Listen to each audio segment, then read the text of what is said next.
We were just coming out here to grab a tree stand and pulled around the corner there, and I saw another buck laying dead.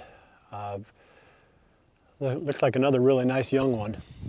I'm not sure if I recognize this buck or not. Looks like he's probably a 2-year-old, would be my guess, maybe a 3-year-old. And I don't know when he would have died for sure either. I mean, it's possible that he was an EHD death, but he has broke off tine.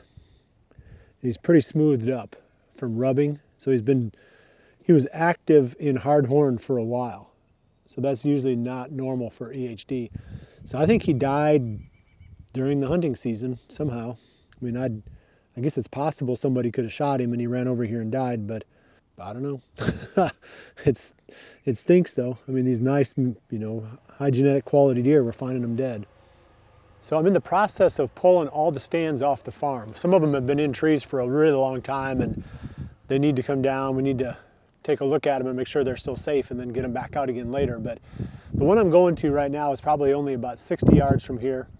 And I don't know that I've sat that stand more than just a couple of times in my whole life. It made sense once, and I don't know that it still does or not, but there used to be an ag field down in the bottom, and the deer would come out of this CRP area, bottleneck down through this little kind of a narrow, I don't know what you call it, a lane, I guess, where the tractor comes back and forth, and they would go out into that crop field.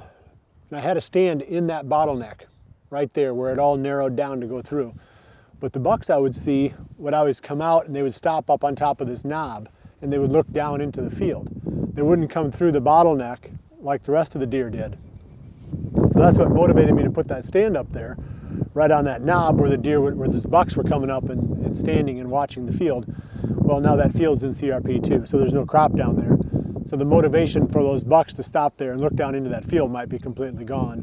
So we're gonna pull this one, take a look around a little bit, make sure that it's safe, and then possibly put another one back up in that spot. But that was the motivation for this one. It was actually a pretty good spot overall because I could walk this creek all the way in right to here, pop up out of this creek across this little 60-yard neck, and I'd be in that stand. And I didn't have to show myself to any of these deer that are bedded, up on these ridges all around here. So that's what I try to do. I always try to find one, stands that I can get into and out of without the deer knowing it. And then, of course, you want to have a wind advantage while you're on stand. So let me go pull this one, and then we'll keep moving, get a couple more today before we're done.